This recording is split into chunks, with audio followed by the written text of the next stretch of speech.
हाय class, आज हम लोग इलेक्ट्रिक चार्ज एंड फील्ड का सेकेंड लेक्चर डिस्कस करने जा रहे हैं आप लोगों के साथ। लास्ट लेक्चर में बच्चों दो properties, quantization of charge and discuss किया था एडिटिविटी ऑफ द चार्ज। आज बच्चों बची हुई दो प्रॉपर्टीज डिस्कस करेंगे, जिसमें आपके सामने मैंने पहले से कुछ एग्जांपल्स लिखे हुए। आज डिस्कस करेंगे बच्चों कंजर्वेशन ऑफ चार्ज के बारे में।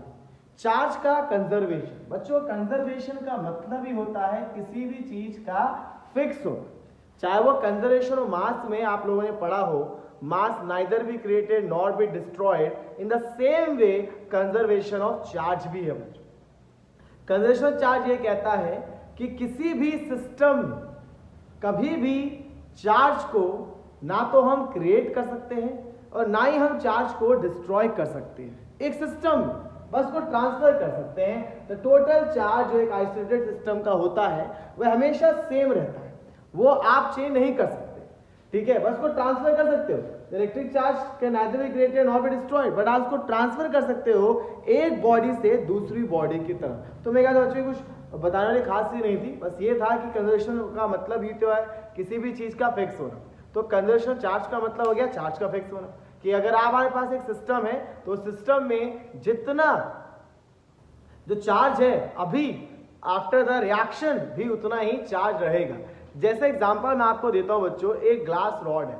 पता है ग्लास रॉड को अगर हम लोग हेयर में या सिल्क के कपड़े में रब करते हैं तो ग्लास रॉड पे पॉजिटिव चार्ज आता है, तो हमें लगता है कि हमने तो चार्ज क्रिएट कर दिया, लेकिन मतलब जितना पॉजिटिव चार्ज ग्लास रॉड में क्रिएट होता है उतना ही इक्विवेलेंट नेगेटिव चार्ज सिल्क में भी प्रोड्यूस हो जाता है। मतलब अगर मैं ग्लास और सिल्क को एक तरीके से सिस्टम लेके चलूं, एक सिस्टम है कि जो ग्लास रॉड है वो जो सिल्क का कपड़ा है, बच्चे सिस्टम लिया जाए तो सिस्टम में चार्ज पहले क्या था, जीरो, और उसके बाद ग्लास में पॉजिटिव और सिल्क में नेगेटिव आया, लेकिन मिलाकर एडिटिव प्रॉपर्टी के बेस पे अभी भी तो चार्ज जीरो ही है। अगर ग्लास के पास पॉजिटिव चार्ज आया है तो आपके सिल्क के पास उतना ही नेगेटिव चार्ज आया है, जिससे पूरा चार्ज क्या है, जीरो। मतलब जो ये मत सोचो कि चार्ज जो है ना, सोचो कि चार्ज क्रिएट तो कर दिया ग्लास में, सिल्क में भी तो क्रिएट कर दिया चार्ज। भाई आइसोलेटेड चार्ज क्रिएट नहीं कर सकते। आइसोलेशन मतलब सेपरेटली सिर्फ सोचोगे ग्लास से पॉजिटिव चार्ज क्रिएट कर दे, पॉसिबल नहीं। अगर ग्लास से पॉजिटिव चार्ज क्रिएट हुआ है तो जिसकी वजह से हुआ है इस पर नेगेटिव चार्ज भी आएगा। तो हम एक सिस्टम की बात करते हैं। कई बच्चों के माइंड में डाउट होता है कि सर आपने ग्लास में पॉजिटिव चार्ज क्रिएट तो कर दिया, फिर आप क्यों बोल रहे हो charge neither created nor be destroyed.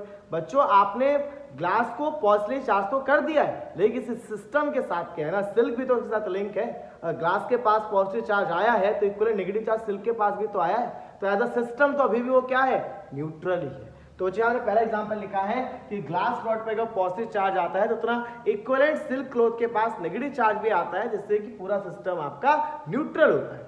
Even बच्चों NaCl को देखिए, NaCl अभी क्या है, आपका न्यूट्रल है। अगर इसको आयनाइज कर दें तो अगर एक कटायन आया है बच्चों तो एक अनायन भी तो आया है। जितना एक पॉजिटिव चार्ज क्रिएट हुआ तो नेगेटिव भी तो हुआ है, तो अभी भी तो क्या है, वो न्यूट्रल ही है बच्चों।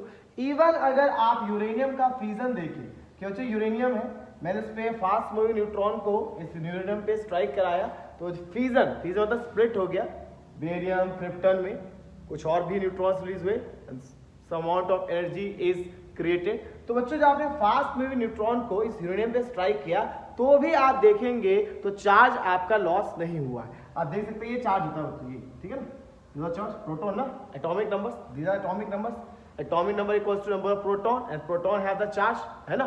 तो स्टूडेंट 92 प्लस 0 92 है, और यहां भी जब आप इनको ऐड करेंगे मतलब 56 प्लस 36, ठीक है, प्लस 3 इंटू 0, तो ये भी आपका 6 6 12 92 ही आ जाएगा, है ना बच्चों। जितना चार्ज यहां था बिफोर फ्यूजन और आफ्टर फ्यूजन सेम है। इवन स्टूडेंट जब गामा रेज में पेयर प्रोडक्शन होता है, पेयर प्रोडक्शन मतलब होता है जो गामा रेडिएशन होती है बच्चों, जब उस गामा रेडिएशन को स्प्लिट किया जाता है तो वहां से दो चीजें प्रोड्यूस होती हैं। एक होता है बच्चों गामा रेज से निकलती है पोजिट्रॉन और एक होता है इलेक्ट्रॉन। भाई इलेक्ट्रॉन तो सबने सुना होगा बच्चों कि इलेक्ट्रॉन क्या होता है, इलेक्ट्रॉन होता है बच्चों, इलेक्ट्रॉन होता है बच्चों जिसपे नेगेटिव चार्ज होता है 1.6 10 की पावर -19 कूलम, कितना नेगेटिव चार्ज होता है, और इसमें मास होता है 9.31 इंटू 10 की पावर -31 kg, ठीक है। ये इलेक्ट्रॉन सभी जानते हैं बच्चों। जो पोजिट्रॉन है बिल्कुल सेम मास कैरी करता है, 9.1 10⁻³ kg ही मास कैरी करता है। बस फर्क ये है कि इसके पास नेगेटिव चार्ज होता है, इसके पास पॉजिटिव चार्ज। तो आप बोलेंगे सर प्रोटॉन नहीं हो गया फिर? प्रोटॉन पे तो इतना ही चार्ज होता है, पर याद करो बच्चों प्रोटॉन पे मास ये नहीं होता, उस पे मास अलग होता है, ठीक है। तो इलेक्ट्रॉन एंड पॉजिट्रॉन, तो बच्चे इलेक्ट्रॉन वगैरह जुड़ते तो गामा रेडिएशन भी निकलते, ऐसी बात नहीं है कि जब आपका गामा रेडिएशन से इन दोनों का प्रोडक्शन होता है इसको पेयर प्रोडक्शन कहते हैं। पेयर क्योंकि इलेक्ट्रॉन के साथ पॉजिट्रॉन भी निकला है, that's why it's called the pair production. तो जो कहने का मतलब क्या है कि किसी भी प्रोसेस में आप देख रहे हैं कि अगर गामा रेडिएशन अभी न्यूट्रल है तो आफ्टर द प्रोसेस भी न्यूट्रल है। सिस्टम को लीजिए, पूरे सिस्टम को, आइसोलेटेड चार्ज को नहीं, एक आइसोलेशन को नहीं, पूरे सिस्टम को देखिए तो आपका चार्ज अभी भी क्या है, न्यूट्रल है। आप यहां देखिए 92 था तो अभी भी इसका 92 है, यहां देखिए NaCl न्यूट्रल था तो उसके बाद भी न्यूट्रल ही है बच्चों। तो ध्यान रखिएगा कंजर्वेशन ऑफ चार्ज ये कहता है charge neither be created nor be destroyed, but आप इसको ट्रांसफर कर सकते हैं एक बॉडी से दूसरी बॉडी की तरफ। एक चीज बच्चों मैं आपको इसमें और ऐड करना चाहूंगा कि इसमें जो कंजर्वेशन ऑफ चार्ज है वो स्ट्रिक्ट रहता है, बिल्कुल स्ट्रिक्टली कंजर्व रहता है। एक वर्ड होता है स्ट्रिक्ट कन्वर्जेशन, बहुत स्ट्रिक्टली कंजर्व होता है, इसलिए कहते हैं ये नेचर का ही लॉ है, मतलब पूरे यूनिवर्स में हर जगह इस लॉ को अप्लाई कर सकते हैं। लेकिन जो laws of conservation of mass जो हम पढ़ते हैं ना वो हर जगह एप्लीकेबल नहीं होता बच्चों। जो कंजर्वेशन ऑफ मास होता है वहां पर, जैसे कि ये न्यूक्लियर फ्यूजन आप देख रहे हैं, न्यूक्लियर फ्यूजन जब होते हैं बच्चों या न्यूक्लियर फ्यूजन होते हैं उस टाइम पर देखा जाता है कि जो मास ऑफ रिएक्टेंट होता है और जो मास ऑफ प्रोडक्ट होता है वो सेम नहीं होता है, कुछ ना कुछ मास में कमी आ रखी होती है न्यूक्लियर रिएक्शन के टाइम पे। उसी चीज को हम लोग मास डिफेक्ट के नाम से जानते हैं। मास डिफेक्ट होता है कि अगर आपके रिएक्टेंट का मास और आपके प्रोडक्ट का मास अगर सेम नहीं आता है, थोड़ा ज्यादा या कम आता है, तो उसको हम क्या कहते हैं बच्चों, मास डिफेक्ट कहते हैं। इसीलिए कहते हैं बच्चों कि जो कंजर्वेशन ऑफ मास है वो स्ट्रिक्टली कंजर्व नहीं है, it's only conserve. Mass neither be created nor be destroyed but it can be convert into energy. Mass को एनर्जी में कन्वर्ट किया जा सकता है बच्चों। जैसे आप यहाँ देख रहे हैं ना कि जब न्यूक्लियर रिएक्शन हुआ है तो कुछ एनर्जी रिलीज होता है। एनर्जी कहाँ से रिलीज हो गई? पहले तो नहीं थी, कहां से रिलीज हो गई? जो यहां में मास में कमी आई ना बच्चों, वही मास एनर्जी में कन्वर्ट हो गया है। जो आइंस्टाइन की इक्वेशन E = Δmc² से निकाला जा सकता है, ठीक है। E = Δmc² के फॉर्मूले से उसको निकाला पढ़ेंगे न्यूक्लियर चैप्टर के अंदर। तो मेरे ख्याल से बच्चों आप लोग क्लियर होगा कंजर्वेशन ऑफ चार्ज क्या है। Charge neither be created nor be destroyed for a system, हमेशा ये कांस्टेंट रहेगा। बस हाँ, इस चार्ज को ट्रांसफर आप कर सकते हो एक बॉडी से दूसरी बॉडी, स्ट्रिक्टली कंजर्व है, मास की तरह नहीं है कि इसको एनर्जी में आप कन्वर्ट कर सकते हैं, ठीक है। अब देखिए बच्चों एक लास्ट प्रॉपर्टी इसको लेके फिर मैं आप सभी के साथ थोड़ा क्वार्क को लेके एक न्यूमेरिकल डिस्कस करूंगा जो कि आपकी एनसीईआरटी में गिवन है। देखिए बच्चों एक और प्रॉपर्टी चार्ज का होता है, ये इनवेरिएंट होता है बच्चों, they are invariant in nature. अच्छा, what do you mean by this invariant in nature? बच्चों जैसे मास होता है ना, आइंस्टाइन का इक्वेशन था बच्चों, m = m0 1 - v²/c²। और आप जानते हैं बच्चों कि m जो है वो मास है एक बॉडी का जब वो मोशन में है, और m0 क्या होता है? Rest mass. m0 is the rest mass of the body. जब बॉडी रेस्ट में है उसका स्पीड 0 है, और ये मास तब होता है जब बॉडी मोशन में होता है। तो कहने का मतलब तो ये हुआ ना कि बॉडी अगर मूव करता है तो उसका मास चेंज होता है। मतलब बच्चों अगर मेरे पास ये मार्कर है, मार्कर का मास कुछ भी, अगर ये मूव करेगा तो इसका तो मास चेंज होगा ना, मतलब mass depend on the speed.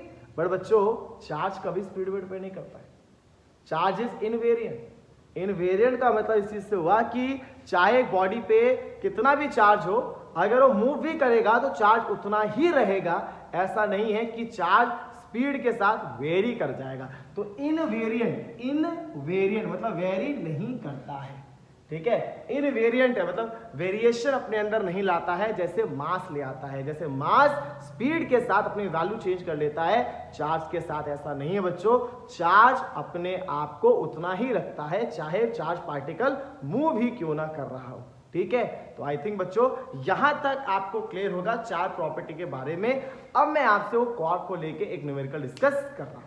चलो बच्चों अब हम बात करते हैं क्वार्क के उस न्यूमेरिकल के बारे में जो मैं आपसे डिस्कस करने वाला हूं। और बच्चों ये क्वेश्चन नंबर 31 है आपके एनसीईआरटी का। बच्चों क्वार्क क्या होता है? देखिए माना जाता है कि सबसे छोटा जो चार्ज है वो आपका एलिमेंट्री चार्ज ही होता है। ठीक है, सबसे छोटा चार्ज है एलिमेंट्री चार्ज होता है 1.6 10⁻⁻90। पर बच्चों आपको जान के हैरानी ये रहेगी बच्चों कि इससे भी छोटा चार्ज होता है, इसका नाम होता है क्वार्क। और बच्चों क्वार्क जो है वो इन प्रोटॉन और न्यूट्रॉन के अंदर पाया जाता है, मतलब ये चीज उनसे मिलके बने होते हैं। मतलब जैसे प्रोटॉन के अंदर 3 क्वार्क होते हैं बच्चों, अगर प्रोटॉन में 3 क्वार्क है और न्यूट्रॉन में भी 3 ही क्वार्क होते हैं। ठीक है, और ये क्वार्क 2 तरीके के होते हैं नेचर में, एक होता है बच्चों अप क्वार्क और एक होता है डाउन क्वार्क, मतलब दोनों इसी के अंदर होता है, प्रोटॉन के अंदर। अप क्वार्क पे चार्ज होता है +2/3e और डाउन क्वार्क पे होता है -1/3e। ठीक है, आप अभी तक सबसे छोटा चार्ज e होता है, e के साथ कभी इंटीग्रल मल्टीपल के अलावा कुछ आ ही सकता, तो इंटीग्रल मल्टीपल है नहीं, 2/3 है कि नहीं। तो बच्चों ये मैं सोचा ई सबसे छोटा चार्ज है, उससे भी छोटा चार्ज है up quark and down quark. अब देखिए बच्चों मुझे पता करना है क्वेश्चन में कि इन 3 क्वार्क में से कितने अप है कितने डाउन है। मान लेते हैं बच्चों x अप क्वार्क है और बचे हुए 3 - x डाउन क्वार्क है। तो अगर x अप क्वार्क है, अगर एक क्वार्क पे इतना चार्ज है, एक अप क्वार्क पे इतना चार्ज है, तो x अप क्वार्क पे कितना हो जाएगा 2xe/3। एक डाउन क्वार्क पे इतना चार्ज है, इतने डाउन क्वार्क पे तो ये मल्टीप्लाई हो जाएगा। है तो बच्चों ये प्रोटॉन का ही पार्ट, तो प्रोटॉन के चार्ज के बराबर होगा। Charge neither will not be destroyed, proton के अंदर ही तो है क्वार्क, तो प्रोटॉन का positive sorry quark up quark का पॉजिटिव चार्ज, डाउन क्वार्क का नेगेटिव चार्ज है, तो वो आपके प्रोटॉन के चार्ज के बराबर। ई अगर कैंसिल करते हैं बच्चों तो 2x/3 3 - x/3 = 1। ऐसे बच्चों यहां से 3 आ रहा है, 2x + x 3x हो गया बच्चों, ये 3x आ गया 6x आ गया बच्चों 2। मतलब 2 अप क्वार्क है इसके अंदर और एक डाउन क्वार्क, इसे इसको लिखा जाता है UUD, 2 अप और एक डाउन, 2 अप और एक डाउन। ऐसे बच्चों न्यूट्रॉन पे भी, न्यूट्रॉन जो है हमारा उसके अंदर भी अप क्वार्क और डाउन क्वार्क होंगे। मान लिया बच्चों इसके अंदर भी x अप क्वार्क होंगे और 3 - x down quark. x up quark मतलब सेम ऐसी equation 2xe/3, 3 - x down quark बिल्कुल सेम ऐसी बच्चों।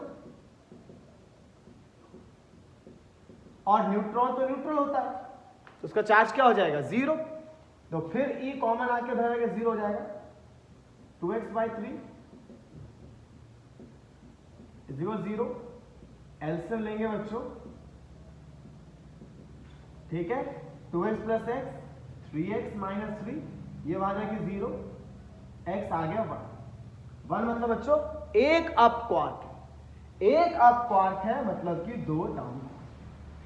ठीक है बच्चों, आई थिंक आप लोगों को क्लियर होगा ये क्वार्क वाला कंसेप्ट और चार्ज क्या होता है, चार्ज की क्या प्रॉपर्टीज है, बस अभी तक हमने यहां डिस्कस किया है।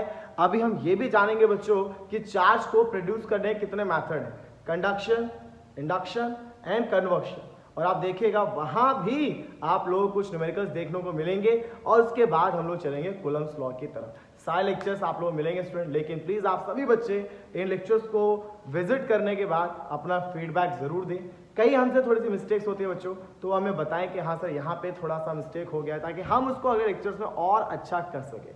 ठीक है स्टूडेंट, तो मिलते हैं आपसे नेक्स्ट लेक्चर।